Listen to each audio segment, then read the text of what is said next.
ఆయన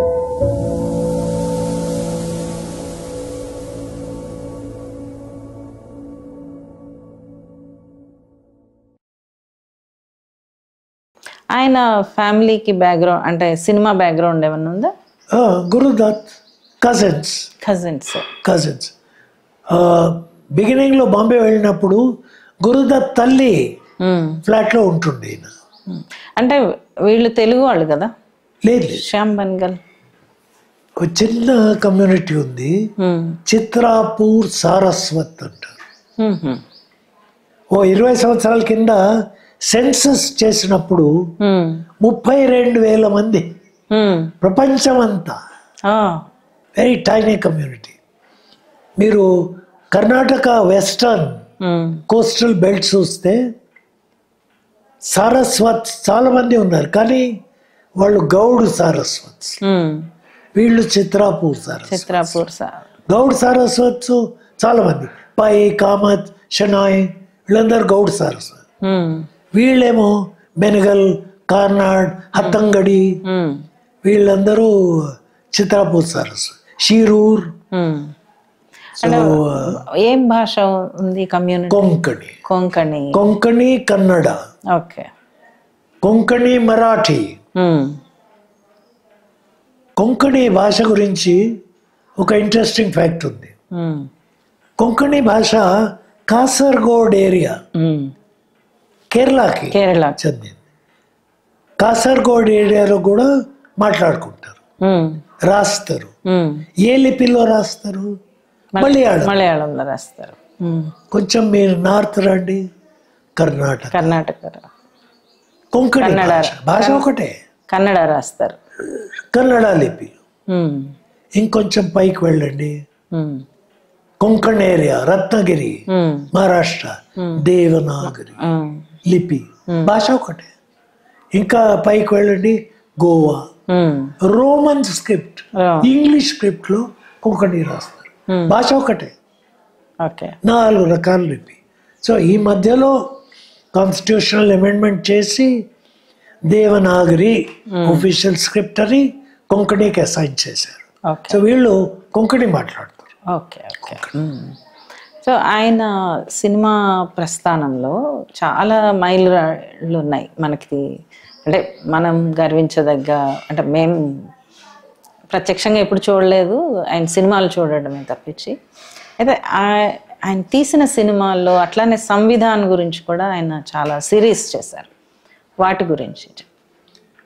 Shyam the film maker లాగా strengths చెప్పాలంటే, first of all research. A subject తీసుకున్నా థరో రీసెర్చ్. ఆయన బ్యాకప్ టీం చాలా పెద్దది.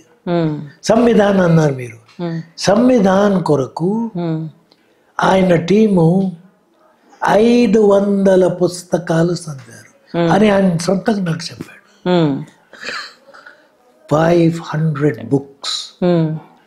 అంత కాన్స్టిట్యూషన్ తయారయ్యే ముందు ఏ డిబేట్స్ జరిగిందో అవన్నీ ఉంది, లిటరేచర్ అన్నీ చదివాడు. చాలా ఇంట్రెస్టింగ్ ఉంది. అప్పుడు రాజ్యసభ మెంబర్ ఉండే శ్యామ్. హామిద్ అన్సారీతో పరిచయం అయింది. ఆయన speaker, vice president, Indian foreign service, తెలివిగలవాడు. సో ఆయన రాజ్యసభ టీవీ వాళ్ళు ఫండింగ్ చేశారు. 10 ఎపిసోడ్స్లో తీశాడు. అడ్వర్టైజ్మెంట్స్ లేవు. ప్రతి ఎపిసోడ్ 1 గంట, full 1 hour. Swara Bhaskar anchor. అవును. ఇక యాక్టర్స్ అన్సాంబుల్ కాస్ట్, మంచి మంచి యాక్టర్స్ని పెట్టి అది తీశాడు. కొంతవరకు పార్లమెంట్లో షూట్ చేశారు, పర్మిషన్ ఇచ్చారు, షూట్ చేశారు. కొంతవరకు బాంబే ఫిల్మ్ సిటీలో సెట్ కట్టి అక్కడ షూట్ చేశాడు. కానీ ఎంత మంచి సీరియల్. అంతకుముందు డిస్కవరీ ఆఫ్ ఇండియా,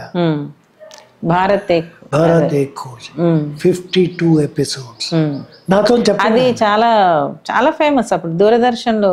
52 సినిమాలు తీశాను అన్నాడు. 52 సినిమాలు తీశాను అన్నాడు. దూరదర్శన్ వాళ్ళు Ramayana, Mahabharata, discovery of India ఈ 3 పుస్తకాల మీద సీరియల్స్ తీయాలి అన్న. శ్యాంబాబు చేయెత్తాడు, మహాభారత్ నేను తీస్తాను అన్నాడు. రామాయణం మీద అంత ఇంట్రెస్ట్ లేదు as a story, Mahabharat is much more interesting అన్నాడు. సరే రామానంద్ సాగర్ బిగ్ గన్ ఆయన రామాయణం తీసుకొని బిఆర్ చోప్రా దిగిండు, మహాభారత్ నేను తీస్తాను అన్నాడు. అప్పుడు శ్యామ్ బెనగల్ స్టేచర్ అంతా లేకుండే. సో చివరికి మరి మీరేమంటారంటే సరే డిస్కవరీ ఆఫ్ ఇండియా తీస్తాను.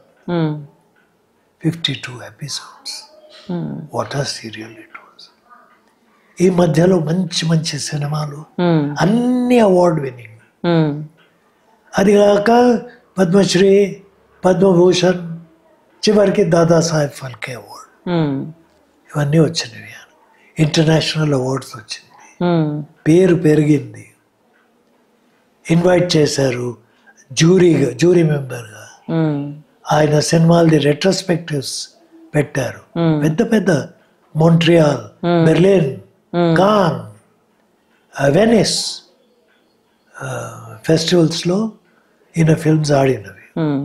మొన్న మంథన్ కాన్లో అది డిజిటైజ్ చేసి క్లీన్ చేసి ప్లే చేశారు.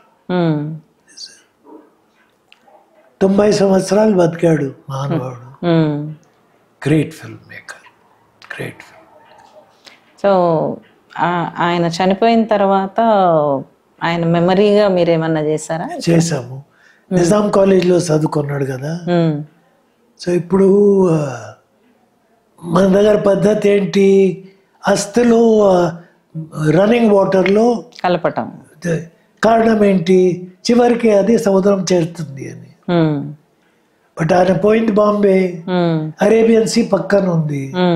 నేను ఆయన భార్యతో చెప్పాను, చూడమా అది మీరు చేసేసారు ట్రెడిషన్, ఇక్కడ హైదరాబాద్ చుట్టుపక్క వాటర్ అంత క్లీన్గా లేదు, అనవసరంగా అస్థి అందులో ఎందుకు, ఇవాళ రేపు చెట్టు నాటుతున్నారు మంది, అందులో కలుపుతున్నారు, అది పెరుగుతున్నప్పుడు ప్రతిరోజు మనం చూస్తూ ఉంటాము, జ్ఞాపకం వస్తుంది, గుర్తు వస్తుంది అంటే ఆమె ఒప్పుకుంది.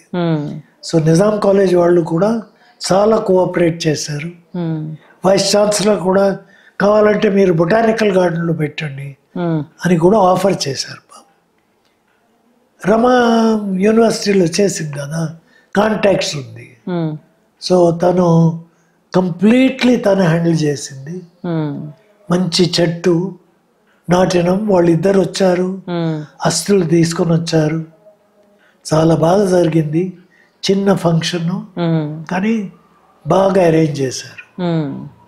సో ఒక విధంగా హైదరాబాద్ కూడా వచ్చాడు శ్యాంబాబు, ఇక్కడ వాడే కదా అనుకున్నాం.